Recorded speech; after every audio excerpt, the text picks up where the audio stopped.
3 days into my marriage, my mother-in-law threw her muddy boots at my feet and said, "Clean these before you touch my son again." I smiled, picked them up, and said nothing. What she didn't know was that the moment those boots hit the floor, something in me went cold and clear, like glass settling into place. I wasn't going to fight her with words. I was going to find out exactly what she was protecting behind all that control, and take it apart piece by piece. My name is Claire Bennett. Or it was, before I became Claire Marsh. This is the story of a woman who thought obedience was something she could demand, and what happened when she demanded it from the wrong person. I met Julian Marsh at a friend's dinner party in a quiet coastal town in Maine, the kind of place where everyone knew everyone's boat, everyone's business, and everyone's business's business.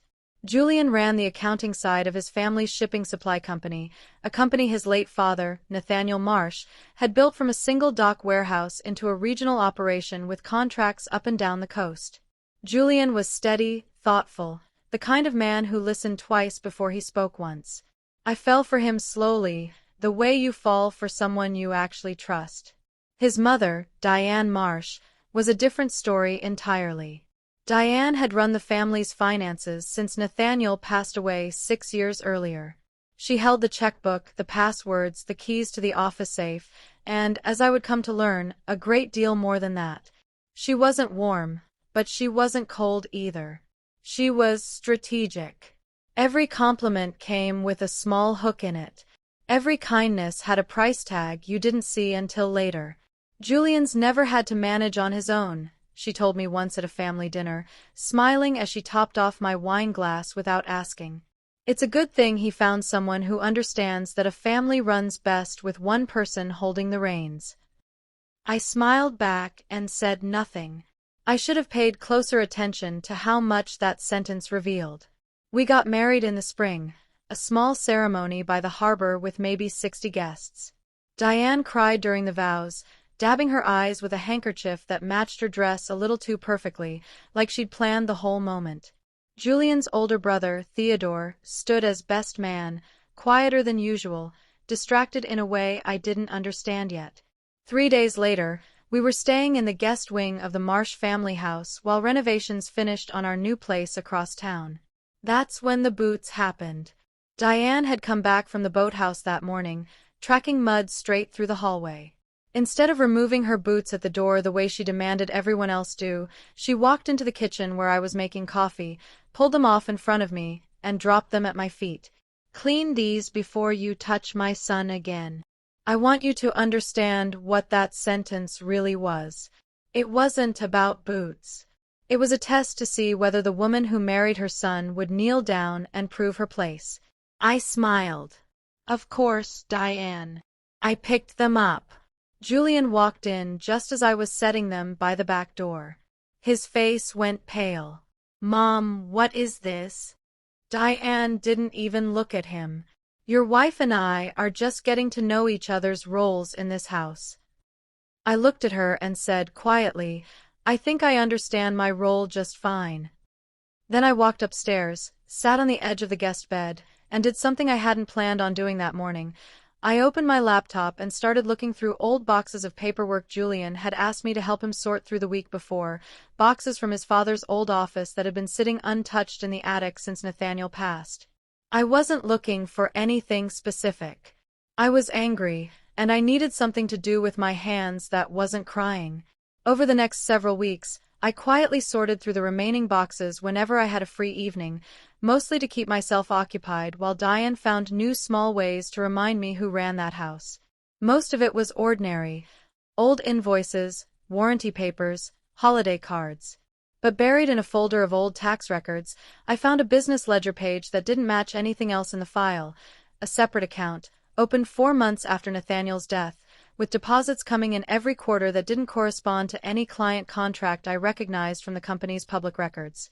The account was listed under a name I didn't know, Roland Voss, described in a handwritten note as a logistics consultant. I didn't say anything to Julian that night. I wanted to understand what I was looking at before I put something like that into his hands, especially about his own father's company, and especially with his mother's signature on half the surrounding paperwork. The next week, on my lunch break, I called a small local law office and spoke to an estate and business attorney named Walter Higgins, a calm, precise man in his 60s who'd handled a similar situation for a coworker years earlier. I brought him copies of what I'd found. He looked through them slowly, then looked up at me. "Mrs. Marsh, these records raise serious questions," he said. "But I can't tell you what they mean yet. We'd need the complete financial records before drawing any conclusions. Ledger pages like this can mean a lot of things, some innocent, some not."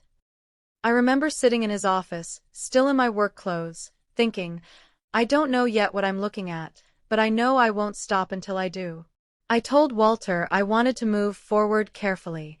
He explained that formally requesting the company's complete financial records, and eventually the estate's probate filings, would take time, and that some of what we needed, like medical records from around the time of the amendment, might only become accessible later, through formal discovery, if this ever became a legal dispute. I told him to start the process quietly, and not to say anything to anyone until we had something solid. Over the following weeks, Diane's behavior didn't improve. If anything, throwing those boots at my feet seemed to have unlocked something in her, like she decided the softer version of control wasn't working anymore. She started reviewing our grocery receipts out loud at dinner, commenting on how much I was costing this family. She rearranged furniture in our part of the guest wing while we were at work, saying our things were cluttering her home. She once told Julian in front of me that he needed to be careful, or you'll end up like your father, too trusting for his own good. That comment stuck with me. I'd never heard anyone speak about Nathaniel Marsh as anything other than a beloved, respected man. Hearing his own wife call him too trusting, almost like an insult, made me wonder how much of his life and his business had been quietly managed around him, not just after his death, but maybe before it too. I brought that detail to Walter. He asked me to get him copies of Nathaniel's original partnership agreement if I could find them in the house. Neither Julian nor Theodore had looked at the probate filings in years. They'd both simply trusted their mother to manage the paperwork, the same way they'd trusted her with everything else since their father died. It took me almost a month of quiet searching through old file boxes and a locked drawer in the office that Julian didn't even know the combination to anymore, a combination that Diane had changed without telling either of her sons. Once Walter had the partnership agreement in hand, he formally requested the company's full financial history and filed for access to the original probate records. That process alone took another 2 months. What we found changed everything.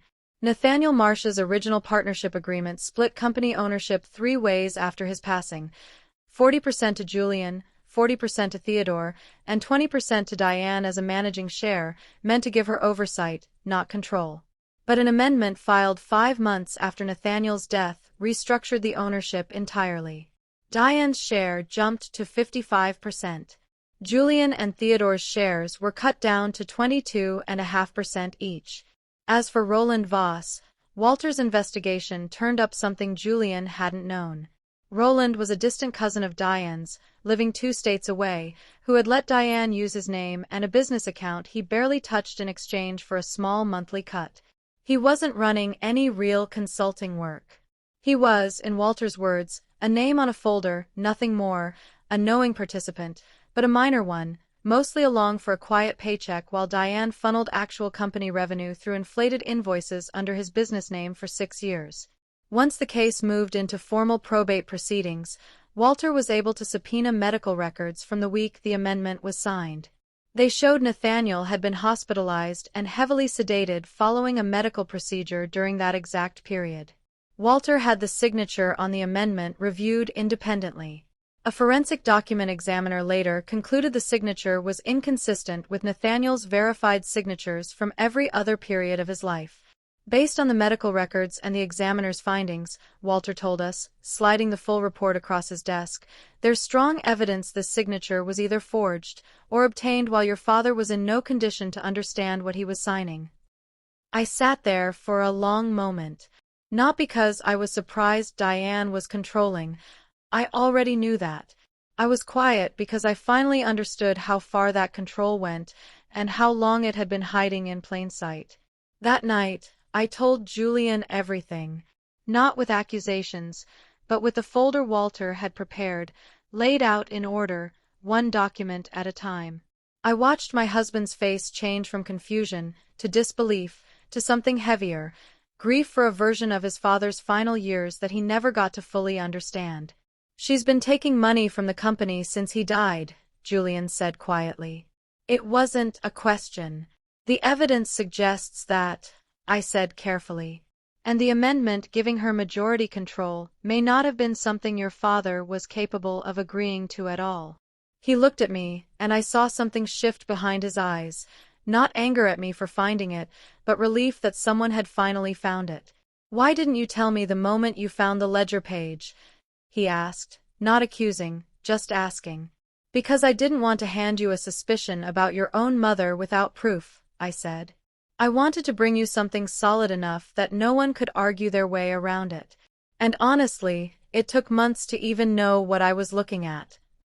He nodded slowly. Then he asked the question that mattered most. "What do we do now?" We brought Theodore into it the following week, meeting at Walter's office without Diane. Theodore, it turned out, had noticed inconsistencies in the books for years, but had always assumed his mother simply managed things differently than his father had, never imagining she'd forge a signature to gain control. When he saw the examiner's comparison of Nathaniel's verified signature next to the amendment, his hands started shaking. "She's been doing this since he died," Theodore said. "Right in front of us." The confrontation happened weeks later, at the same dining table where Diane had once smiled while pouring my wine without asking. Walter was there. Theodore was there. Julian sat beside me, steady in a way I hadn't seen from him before. Walter laid out the examiner's findings, the medical records, and 6 years of documented payments through Roland Voss's account. Diane's face didn't crumble the way I expected. It hardened, the same way it had the morning she dropped those boots at my feet. "I did what was necessary to protect this family," she said. "Your father was too trusting to see the risks. I made sure this company survived." "You had the amendment signed while he was sedated in a hospital bed," Julian said, his voice low and controlled. "And you've been paying yourself through a shell arrangement for 6 years with money that belonged to both of your sons." "I built what your father couldn't finish protecting," she said. "You took from your own children," Theodore said quietly, and I think that was the moment Diane realized she'd lost the room completely. The full legal process took nearly 8 months from the day I found that first ledger page. The amended ownership agreement was voided in probate court, restoring the original 3-way split Nathaniel had intended. Beyond that, the court ordered Diane to repay the misappropriated funds through a civil settlement, structured as scheduled payments back into the company over several years. Diane's oversight role was reduced to what her husband had actually designed, advisory only, with no financial control. She never apologized. Not really. But she also never threw another pair of boots at my feet, because by the time the ruling came down, Julian and I had moved into our own home across town, and Theodore had taken over daily operations at the company with Julian managing the finances his father had always trusted him to understand. Julian and I kept one thing from that entire ordeal, framed quietly in his home office. Not the court documents, but the handwritten ledger page that started it all, tucked in an old folder in his father's attic boxes. A reminder that sometimes the truth is sitting quietly in a box nobody's opened in years, waiting for someone patient enough to look. Here's what I learned. The people who demand the most obedience are often protecting the most they have to hide.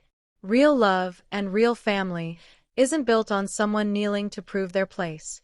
It's built on people willing to stand steady long enough to find the truth, even when it takes months, even when it's easier to look away. So let me ask you this. If you found the first thread of a truth someone had spent years hiding from your family, would you pull on it the moment you found it, or would you wait and build your case in silence, the way I did? If this story hit home, hit subscribe. I'm Sophie Revenge, and I post a new story just like this one every single day.